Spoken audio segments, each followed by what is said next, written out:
The main thing that we're focusing on today is what we would call game lighting. And game lighting is different to lighting in VFX because we have to consider other elements along with the mood and tone. We have to consider how it affects performance and make sure that everything runs correctly.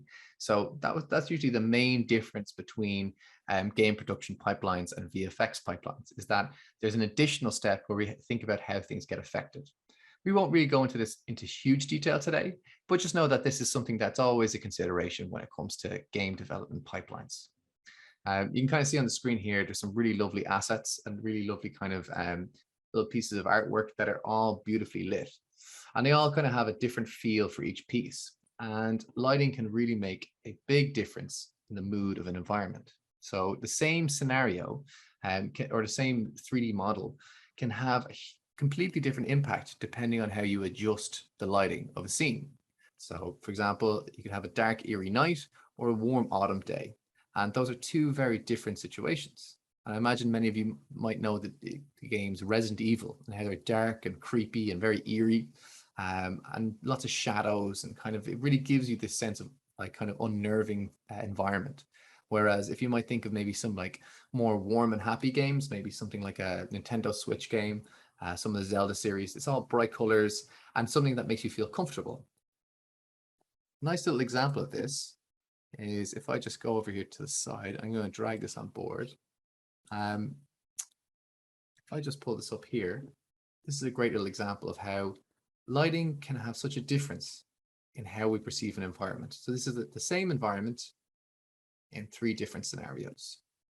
And the same here. You got this nice little village, and you see how now we've got like very spooky and eerie, and now we have warm, bright, sunny day. And this is the real power of lighting and how we can change things. Another thing as well that lighting does is it helps control player navigation. And that basically, by putting lights in different areas, you can help control where a player is looking at any given time. And it can also suggest where a player should go next. So I think a very common element is to have lights associated with maybe items that characters might want to pick up. So things like glow, or even like lighting the hallway that the character is best to travel down. These are all subtle ways of suggesting where a player should move and how to navigate. I think this is another great example of how, again, a different environment can be affected and how you can change the mood and sense of navigation in a space. So maybe if you look at the bottom left one, you have something that's almost like inspired by some of those sets in the Lion King, like those abnormally large suns and kind of warm tones.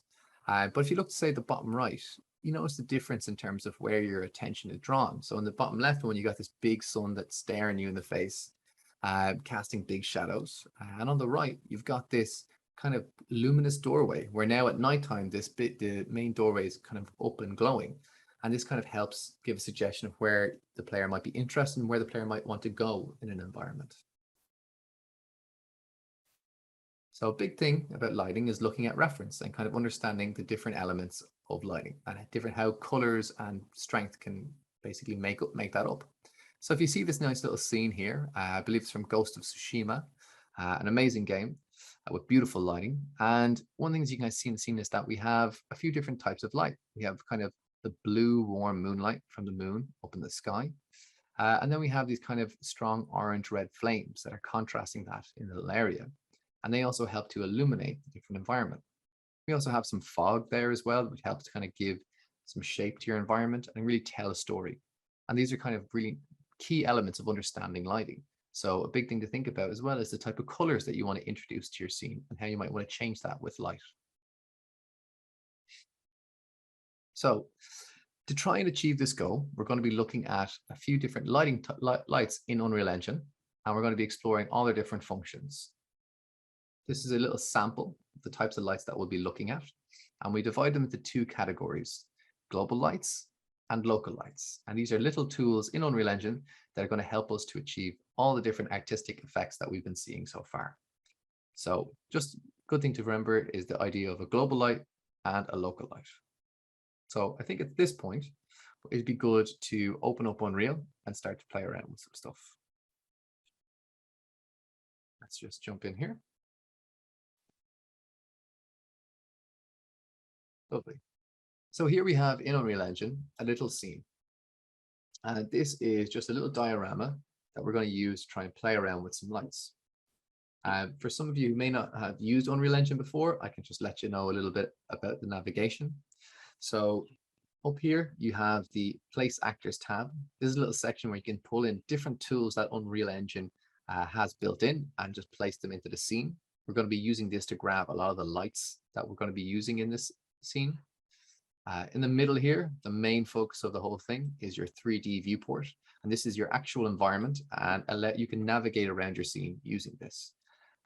You would basically use your right and left mouse buttons to help navigate your scene. Right to rotate, left to move back and forth, and then right and middle to kind of pan around. So we're just going to be moving around our environment with that. On the far right here, you'll see this is what's called a world outliner. I'm going to be using this to manage all the different things that are in my scene. I'll be able to manage and find my lights after I place them in my 3D environment. Down here is a little panel called Details. And Details basically allows you to control the functions and elements of any asset that's in the world. And then lastly, we likely won't be using this, but just so you know, we have the content browser. And the content browser is basically all the imported assets that you put into the engine yourself. So maybe the 3D models that you made elsewhere, or textures or anything like that, the things that you bring in, these are stored there. Now, I think I have a couple of extra panels here that might be confusing things that I might hide just to make things a little bit simpler. So I'm going to close this thing here, close this one here, and close this here. So now we have only the panels that we need.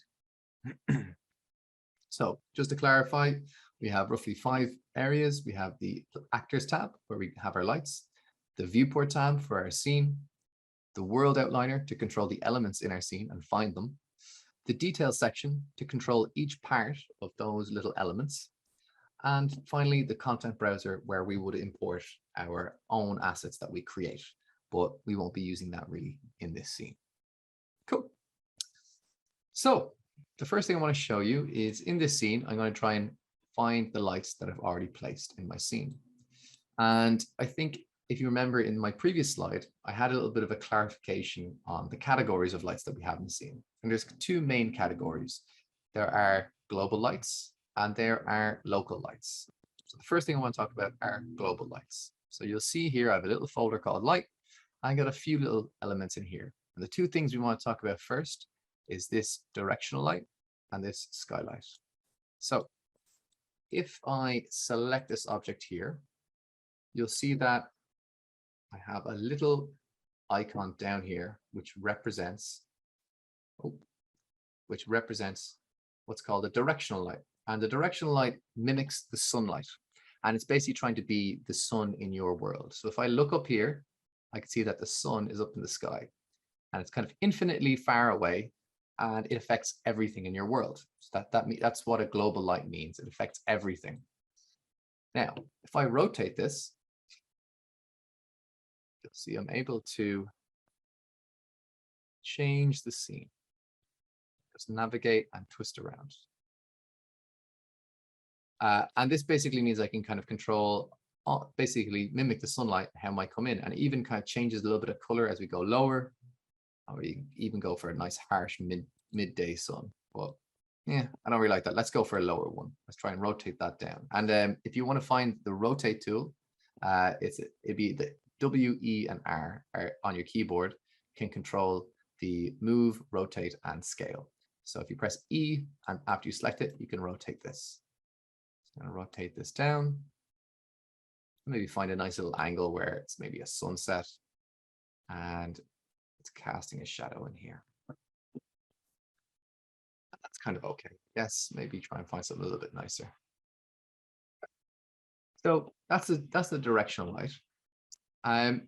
If I kind of drag this up here a little bit and I go to my details panel, I can find all the really important settings for my directional light or my sunlight. And the big thing that's really important here is a little section called intensity, and that's the strength of your light in your scene. So if I bring this way down, you'll see it gets a lot darker. If I push this up, we can go really, really bright. And this is kind of the key control for your intensity of your scene. We can then change the color of this. So like we said in the previous scene where we have different types of colors can affect the mood, and changing different colored lights can really play with stuff. You can play around with your color here of your light by selecting the light color tab and then just moving this around. So we can play with some really weird colors here. Have a very unnatural looking, maybe blue light coming from this scene. And if you wanted, you could almost make it into moonlight. So if I put this as a blue and then I brought this strength way down, it almost starts to feel a little bit like a mood, like a nighttime scene. Now the background is a little bit too dark, but if I hid that, it'd look really dark and it'd be like a little bit like moonlight. But let's bring this up and let's go back and change the color of this here, light color, and bring it to a little brighter orange.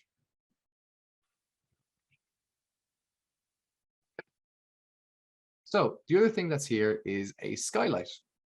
And a skylight is like the light that affects your shadows in your scene. It's what we would call an ambient light. And it's also a global light. So in the case where the directional light is trying to mimic the sun, the skylight is trying to mimic the light that bounces around in the atmosphere on Earth. So what usually happens is that a lot of light just gets diffused into the atmosphere and it bounces around so many times that it becomes this very soft ambient light that kind of can color your shadows. And this is, you might notice this a lot where you find a lot of very blue shadows at times when you're looking around the world. And that's because it's taking in that light that's kind of being bounced around the environment and passing it through. So we can kind of show you what the skylight is doing if I turn it off. So I'm selecting here on the skylight in the window, skylight here, and I'm going to turn it off just temporarily. And you can see how much of a big difference that makes. So together, the skylight and direction light can make a huge effect on the world that you're in. They're both global lights, and they both together can create really strong effects. So I could then change the color of my skylight to maybe being an opposing color, so it has a bit higher contrast. So let's maybe make it a little bit of a blue, and maybe we could make the direction light a little bit stronger and maybe a little bit more warm. And this is going to give us a nice kind of varying, nice little contrast. Maybe I'll jump up the blue a little bit more. So you can see we get a higher contrast from this. Cool. So the skylight and direction light combined together are both of our global lights. So on the skylight as well, it also has intensity, same way that direction light does. So I can boost that up or boost that down. So I might set it to 0.5 on the intensity in the details panel. Oh, don't think I correctly did that. Let's try this, 0.1. Well, that's maybe too much. Let's try 0.5. It's a little bit darker. Or maybe I want to brighten it up a little bit. So let's set it to 2. You kind of get a nice little kind of extra little bit of a bright scene. Now, what we can explore next is the local lights. But maybe one thing I want to try and talk about a little bit before we get to that is a little thing down here on our lights that called cast shadows. So we just looked at how we have our intensity and our color. The next thing I want to talk about is how with each light, because this isn't a real world scenario, we actually have a lot more control over how light behaves. And in certain cases, we can actually control whether or not lights cast shadow. So let's say I go to my directional light. I can actually turn off casting shadows. And that will actually save a huge amount on performance, because one of the biggest costs about lights is actually the shadows that they cast and generating that.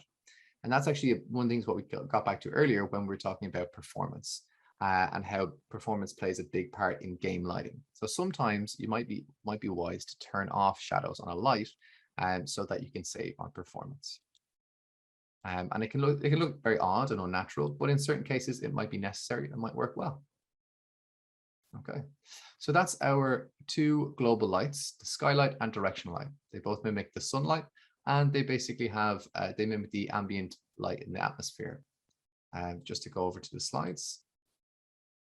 So again, just directional light is your sunlight, and your skylight is your basically ambient atmosphere, and they work together really, really well. So they're a nice pair for the global lights. The next thing we want to look at is local lights. And local lights means that they are what you would imagine like a standard light bulb. They only affect the areas that they can reach. They're not some huge earth affecting light. They are the lights that we kind of get used to in everyday light. So the first thing I'll be talking about is the point light. And it's probably the easiest one to start with because at times it seems the simplest. So I will go into Unreal again, and we're going to navigate to our Actors tab. So I'm going to go to the Actors tab, and we're just going to grab a point light in here. Actually, this might be a good time now just to do a quick check before we go into the next one. Does anyone have any questions so far? Just let me just jump up here. Okay. Okay, I don't think we have any questions, but if there are questions or anything seems a little bit confusing, please ask. That's totally fine. And just one moment again. Lovely. Cool. Right. So let's back to our point light. So a point light, if I zoom out here, you can see I have a point light dragged in from the Actors tab. And when I move it around, you can see there's this little effect outside of it as well, this little sphere. And that's basically the area that this light is affecting. And I can place it in my scene here. Move it into the back. And again, I can play with my intensity and color. So maybe put this in here, boost my intensity, and maybe make it super red. Just blow that out. And this point light is casting light in all 360 directions. And it's casting light with shadows. So that also means that it has a performance cost as well. We're only starting out. We currently only have 3 lights in the scene, so that's not as big an issue. But it does mean that for every light we add in, things actually have to be calculated multiple times. So if you have one object and there are 3 lights pointing at that one object, that object actually has to be calculated 3 times. So the more lights you add in, it's almost like the more geometry you're adding, because you're adding extra calculations for the engine to run through. And especially in games, when we care about frame rate, this is something worth considering. Cool. So let's navigate down here just to the detail section of the point light and see if we find anything different. So we have intensity, like with our previous 2. We have light color. We then have attenuation radius. And if I scale this up, you'll notice that outer sphere changes as well. And it's probably best demonstrated if I pull it really, really tight. You'll see that it actually limits the sphere. So this is basically setting a boundary for how far that light can cast. So I can basically just push that up or pull that in if I don't want it to go any further. Down below that, we have 2 things which are called source radiuses. And this is maybe a little bit more complicated, but it's a little bit of a neat little tool where when people want to be really accurate, they actually can adjust the central filament of a light. And that actually means that when lights are very, very small, they cast very, very sharp shadows. When you have a filament get bigger and bigger and bigger, you basically start to soften your shadows because the rays start to diffuse and bounce more. So if I wanted very soft shadows in this scene, I'd actually increase this source radius very, very high. And you could kind of imagine this similar to maybe like these big soft boxes that they have on photography sets, where the light gets passed through a big white sheet and it starts to spread out and give very soft ambient shots. This is usually used in model photography to give very nice soft shadows. We also then have source length. So that's just easily demonstrated if I pull it out. And so that might be like, say you had, did you ever see those strips of halogen lights that you might want to simulate? You know, those kind of very typical things you might see in a concrete building or like a car park, just very neon type lights. This is kind of what you would do for that. Cool. And then down below that, we have another thing which is called temperature. And that is a little bit similar to color, but it's where some people might be used to more using scientific terms. They might want to use exact recorded values to actually mimic color. So temperature is another way to simulate color with lights. So I'm actually just going to reset my light color up here by picking this little yellow back arrow, and that will reset my light color. And now I'm going to use my temperature instead. So I'm going to turn this on, and I'm going to dial this back and forth. And it's basically navigating between orange and basically like orange, maybe red, to a very light blue. And that's because of how different wavelengths appear as colors basically to the human eye. So the shorter wavelengths appear as red, and the longer wavelengths appear as blue. And that's basically what we're choosing to play with here. It's actually quite hard to simulate green in these cases, but it's around, oddly, green is actually slightly located around 4,000, but it's very, very subtle. It's that's a little bit more complicated for another time. But this is just something that some people like to use when playing with lights. So let's reset that and reset that. Again, cast shadows. And for today, I think that's probably all the features we really want to look at. The lighting is actually a lot more complicated, and there's a huge amount of depth to it. But we want to be really reasonable with what we're studying today. So like, if I drop this down, suddenly we got all these extra features, but you don't need to know that for today. We just want to have a little look at lighting at a starting point. Cool. So the next light I'm going to introduce is what we call a spotlight. So I'll just jump over here. So a spotlight is great for theatrical lighting, or kind of like what you would imagine, let's say, if you imagine those lights that are on a stage that are kind of hanging down and pointing, giving direction. Or another option might be if you imagine like the flashlight that you might have, where it's basically one source and it's just shooting outwards in one direction. So that's where a spotlight kind of comes in. And I particularly like spotlights as well because they give a lot more control. So previously you saw with the point light, it casts light everywhere. And sometimes that actually can have unintended consequences. And you might actually want to have more control around your lighting and actually just have it basically in very specific areas. And spotlights are great for that. The other thing that makes them really, really great is they're actually the least expensive light because they're in one area. They only have a very limited area of effect. But as well, strange thing is that with the point light, the point light is actually 6 times more expensive than a spotlight, because although it looks like a sphere, if you were to look under the hood and see the mechanics of it, or somehow be able to visualize it, it's actually almost like 6 spotlights duct taped together and basically pointing out in 6 directions. And that's basically, so if you imagine, the spotlight is way cheaper. And again, for games, great thing to remember. So let's bring in our spotlight and play around with that. Okay, so we got a spotlight in our scene. And let's just put it into the position here. So maybe, I think let's give it a really strong color so we can see it and separate it out from everything else. Let's maybe go, yeah, big, I guess, what would you call that? Magenta? Not even magenta, I don't know, fuchsia.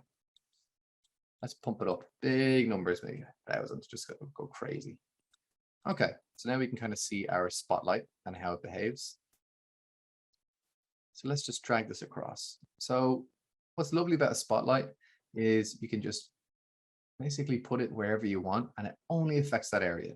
And that could be great maybe if you wanted to highlight a certain part of your world. If you built this little cool game world and you kind of suddenly wanted like maybe a green, eerie look in one area, so you could put a spotlight there and just give it a whole different feel to the rest of your environment.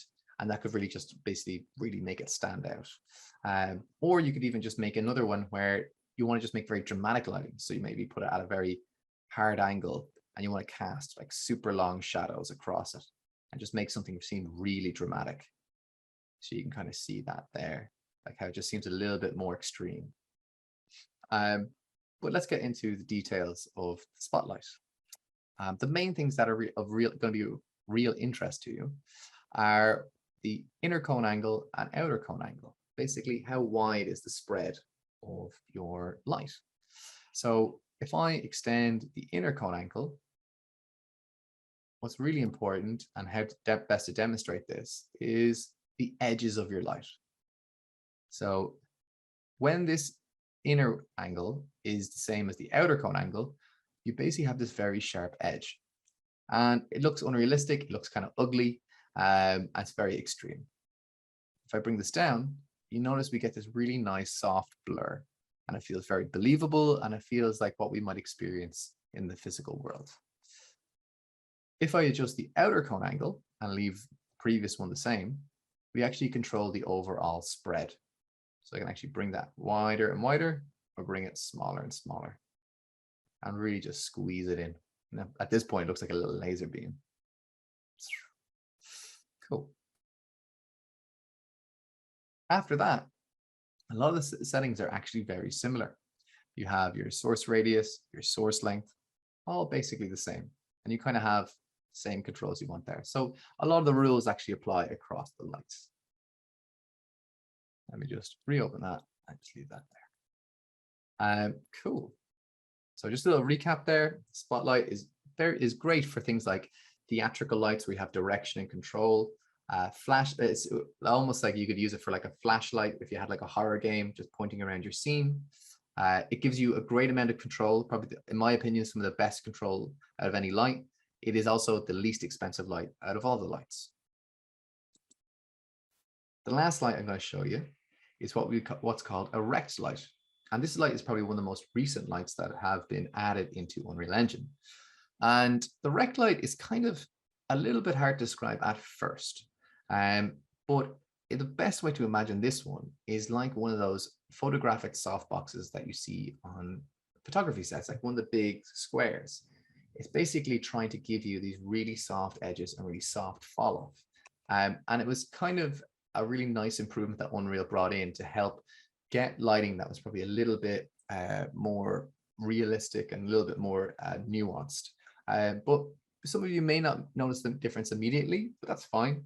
It's one of the things that you'll probably notice in time. But let me just open it up now and maybe you will see the difference. Let's open it up. So let's get a rect light. Where are we? Rect light. So we go for light. So I'm searching in my actors tab for lights. Here we have the rect light. And just so I can see my icons better, I'm pressing G on the keyboard to activate it. And this time, I'm going to again give a really big high value. So let's say 2000. Just make it go crazy. You can see that's pointing out this way. So let's rotate this in. Ugh. Ugh, that's probably way too strong. Maybe let's go a little lower. Okay, and this one will give another distinct color just so we can see it clearly. A kind of big, strong purple. That purple is nice because right now it kind of blends in, leads into the fuchsia. So it's sometimes what's nice in lighting is that you actually have kind of complementary colors that blend into each other, and you get a play of color gradients. So that can be a really nice thing to play around with. I'd say even if I turned off my directional light and my skylight, I think I have to turn off this little button here, affects world, to turn off my skylight. Huh. Odd, doesn't seem to be bright at all. It's very strange. Well, let's turn that back on anyway. We're just trying to get a little bit of contrast. Oh, it's because we have a super bright light here that this is so bright. Ah, okay. So yeah, if I've got my skylight off and then I get this light down here, you kind of suddenly see that it's a big, totally different moody scene that we have here. Okay, so back to the rect light. So I've selected this again. I've got it open in my details panel, and I can see that I have it selected in my world outliner. So with the rect light, the big key element is going to be its barn door angle. So I'm going to adjust this here.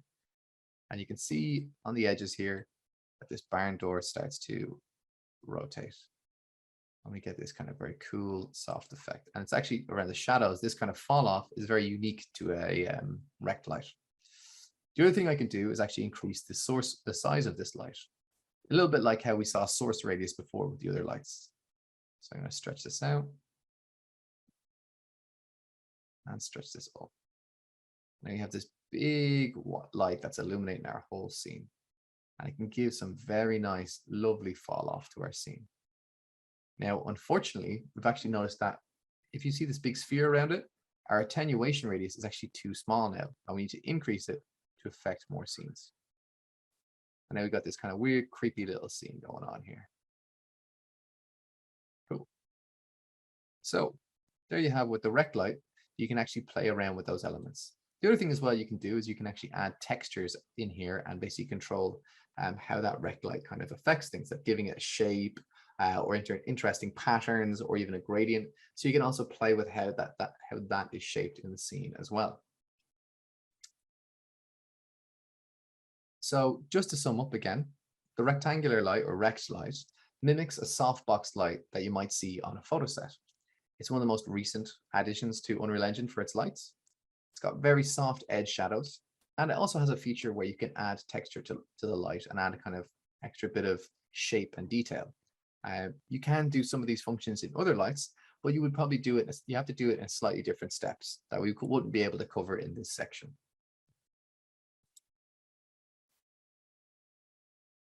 So I might just stop again, do a quick check if everyone's all right. Any questions that might have come up from that, talking about lights?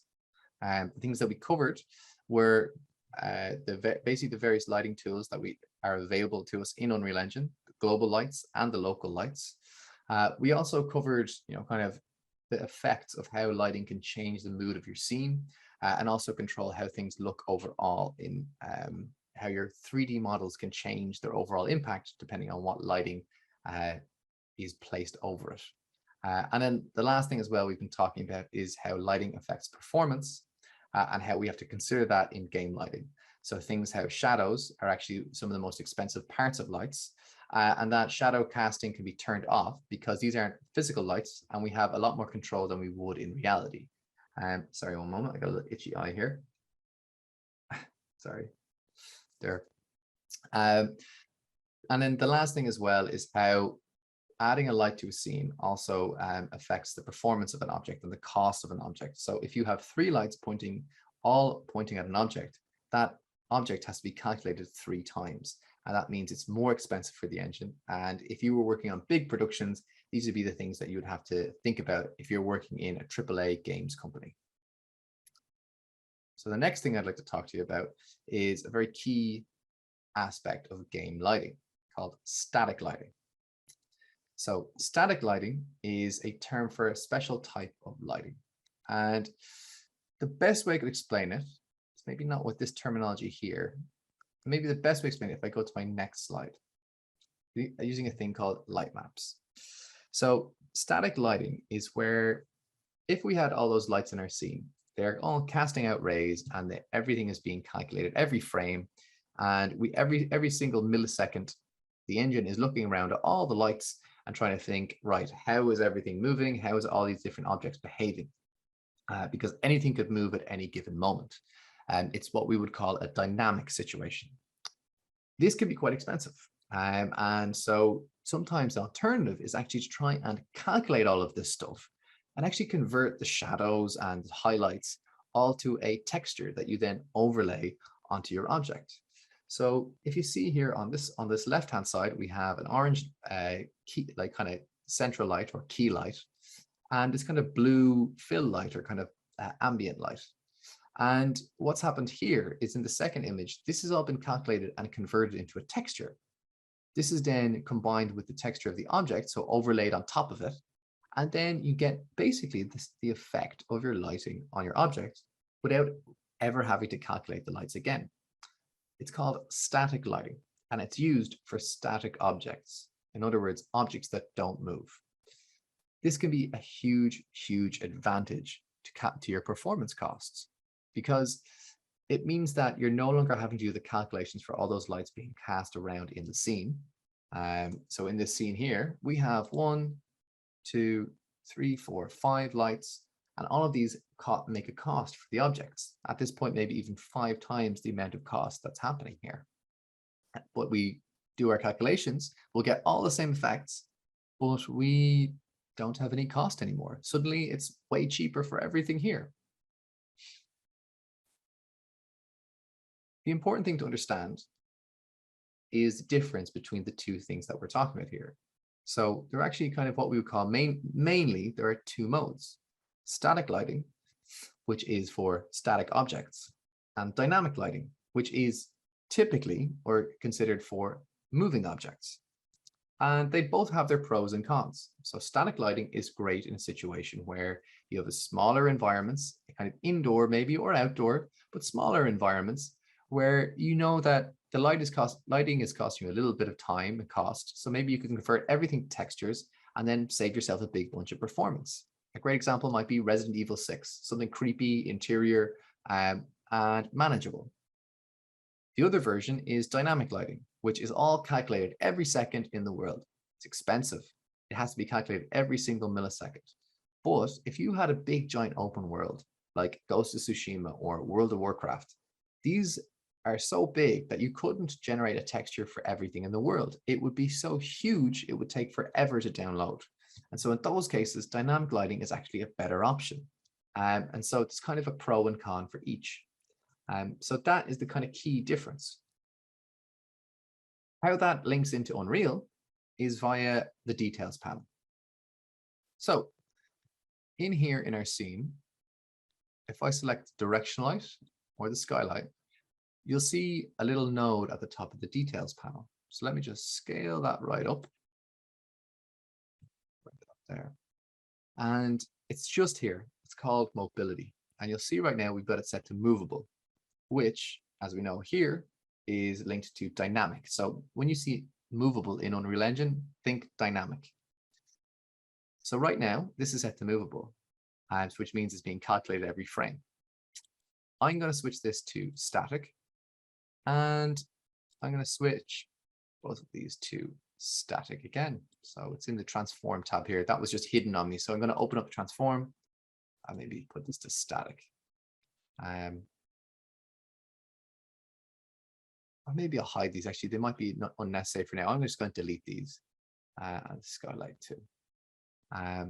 So we got our point light. And actually, this is interesting now. So I just select this point light here. And actually, there's a third option. So we were on movable. We were talking about static. And now we've got this thing called stationary. And stationary is this interesting compromise that you can make on lights, where for a small amount of lights, you can basically say that you want this light to work in both modes. You want it to be calculating for a lot of objects, but you also want it to be dynamic in situations. And where this might be important is if you have a light that's affecting a large amount of the world, say the directional light, you might also want to have it make sure that it affects moving objects as well. So say animated characters. And so in that case, you would put it as a stationary light. And then what would happen is it means that it would give all that baked static lighting. Baked is the term that we use when converting light rays to textures. So it would do that. And it would also affect the lighting of your animated characters. We don't have animated characters right now, so we're going to stick with static. Static. I'm going to do the same with my rec light and my spotlight. And now what I'm going to do is I'm going to convert this all to textures. So I'm going to basically go in here and I'm going to be using this little build function. I'm going to hit build lighting. I'm going to do a quick little tweak here first on a couple of options, just so I don't hit any errors. And what I'm going to do is I'm going to set up the objects to receive the textures in a more positive way. So right now I'm selecting some very big objects, and I'm going to use a function called a light map. So if you remember here, we had this little texture that got generated, basically representing the brightness in the scene. So this is ultimately a texture and needs to have a certain texture resolution. So I can control that using the light maps. So what I'm going to do is I'm selecting my two big objects here in the scene. Maybe select, that should be fine, maybe that, and that. I'm going to make sure that has a big enough resolution. So I'm going to set this to 512 or yeah, 512. And now that means that that light map that gets generated will be 512 by 512 in its texture size. So let's go here, lighting quality, build lighting only, and let's hit build. And what this should do is it'll take a second or two. It might, but it should basically build the lighting for you. Now, let me know if it's hard to hear me, because sometimes this can take a lot of computational power and can freeze up machines a little bit, but it shouldn't take long. So you can see we're at 98% of this calculation that's going in the background. And this calculation process is what we call baking, converting the rays into texture. Ah, lovely. Good to hear. Great. So basically our scene looks roughly similar. What's really great right now is I'm going to go to my scene and I'm going to find my lights, my point light and my rect light. I'm just going to delete them. And now we still have that light, but we don't have any of that issue of having to calculate anymore. All of that light information has been converted to textures, and now I'm saving a huge amount of performance. And that's the goal of static lighting. So it's a really, really handy tool to use. I have one more light in the scene here, which I left as stationary. And I think I should be able to delete that without any errors. No, I won't. So because I left it as stationary, it still didn't bake properly. So I need to put this fully to static in order for that to work. Okay, lovely. So that overall is static lighting. It can get more interesting and more complex as you adjust some of the settings. So if I wanted to make, say, my shadows and my textures look more realistic, which you can do with static lighting, I would be adjusting the quality settings, which are located up here, lighting quality. Right now we use preview, which is very quick. It took us a few seconds to calculate. Up here is production, and that is where you do very complex lighting calculations that could take up to a few hours using the CPU baker in Unreal Engine. This is really, really important for, say, architectural visualization situations where people want to make shadows look really realistic, really soft, and make super photorealistic stuff. And you can get stuff where the shadows have lovely bouncing and kind of illumination of the scene, but it takes a lot of time. And for our purpose today, we don't have a lot of time. So we only have a time for a little quick preview. But that's something where static lighting can be really valuable. It can actually be more powerful than dynamic lighting. The next thing I'd like to talk to you about is exposure, and particularly a term called EV that we're going to be interacting with. So EV stands for exposure value. It's a standard unit in photography and lighting for measuring the brightness of a scene. So EV is basically how your camera, or say your eye, interprets the lighting information. So basically how dark or how bright basically a scene looks. So I imagine a lot of you have seen the experience of, say, taking a photo and the camera settings being wrong and everything either looking too dark or too bright. That's because the EV settings for your camera were incorrect for that scene. And so sometimes you need to adjust that. And so this is basically what we're going to do next, because lighting isn't just about putting lights in the scene. It's also about controlling the camera and the view of your scene. So let's go back here. And up in the top left corner, I'm going to navigate in my main viewport. I'm going to go to here and select lit. And I'm going to play around with this section here for exposure. I'm going to disable the game settings that we have.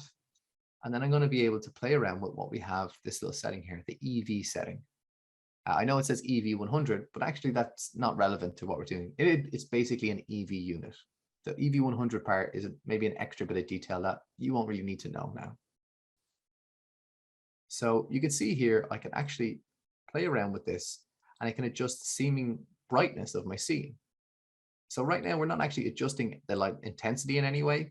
We're just adjusting how we view the world and how our camera would basically perceive this information. So it can blow it out super bright or bring it down and super dark. And you can see how much of a difference that makes. So just to summarize, an EV stands for exposure value. It's a standard unit used in photography and lighting. We can tweak this directly in our viewport, and we can and it allows us to make scenes appear darker or brighter. This can be quite valuable if you introduce very powerful lights in your scene and things can get very bright. You might need to adjust the exposure value so that things look the correct value and they look as what feels natural or what feels correct. Or you might have too little light and you might need to brighten everything up. And so it's kind of you're not actually adjusting anything in the intensity of the lights themselves. You're just adjusting how you're viewing the world.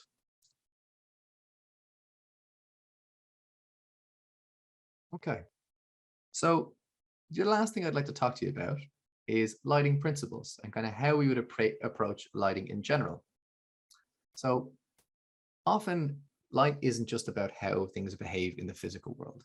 It's about what we can do with it to make things look more interesting than they would naturally. So like on a cinema set, how famous actors get lit and kind of illuminated so that they seem more interesting on screen, we can do that in our environment. A common principle and a great thing to think about is what's called three-point lighting. And it's a very common practice and a well-known term. So three-point lighting basically allows you to think creatively about how to light a subject. And it's basically using certain terms. So the terms that you'll hear are key light, rim light, and fill light. So you can see on the far left, we've got a key light. And this is a scenario where, basically you've only got one light added to a scene, and it's your strongest light in the scene. You can see this guy is lit up really well with big dark shadows in the corner. The second thing that's been added in here is called a rim light. And a rim light is basically where you've added a second light, almost like a spotlight. So if you imagine that little kind of controlled light, and you're going to use that to emphasize the shape of an object. So lighting isn't just about illuminating. You can actually affect how the sense of dimensionality or shape of an object by lighting it at certain angles. And so a rim light is put at basically a far away angle and just catching the light that bounces off the surface. So this would be similar to a spotlight. The last light is a fill light, and that's trying to brighten up the shadows of a person. And that might be a little bit like our skylight in our scene. And that's basically like almost just bumping up the shadows so things aren't completely dark in the shadows.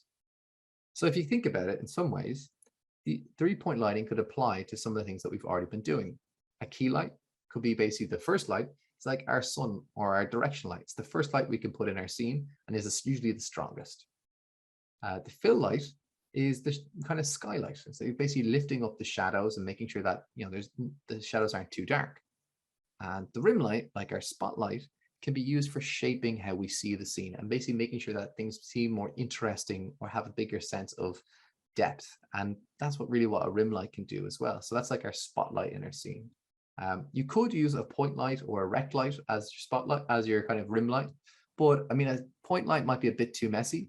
And a rect light might be a good option for it though, because a point light will be messy because it casts light everywhere and it's hard to control. So last thing I want to teach you in terms of just a little trick, a fun little trick that I love when it comes to lighting and kind of giving cool control to your lighting is piloting spotlights. So if I jump back into my scene, I've got a nice little angle here where I've got my light pointing in here at my objects and catching a nice angle. But I actually might want to be a bit more clever and nuanced in lighting up my stuff. So I'm going to do a little trick that I really like for kind of getting good positions and getting your lighting in a nice, interesting angle. So I'm going to do a couple of things. The first thing I'm going to do is I'm going to find this little arrow here. I'm going to select the drop down and I'm going to look for layouts and I'm going to change the layout of my viewport. I'm going to select 2 panes. So now I get 2 views of my world. One, the perspective view on the right hand side. And on the second one, I've got this top down view that actually I don't really want. So I'm going to switch this around. I'm going to make this one a perspective view as well. And I'm going to bring this into my little position here.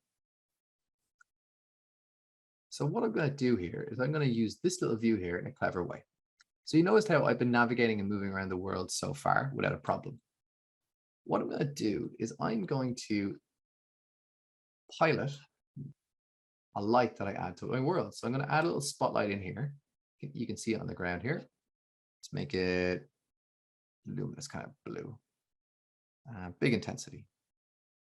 And let's make it movable, just so we're not calculating things. Sorry, just so we're not doing static lighting. Now, I'm going to do 2 things. On this light, I'm going to switch the rotation to 0 on everything. So in the details panel, it's 0, 0, 0 on the rotation.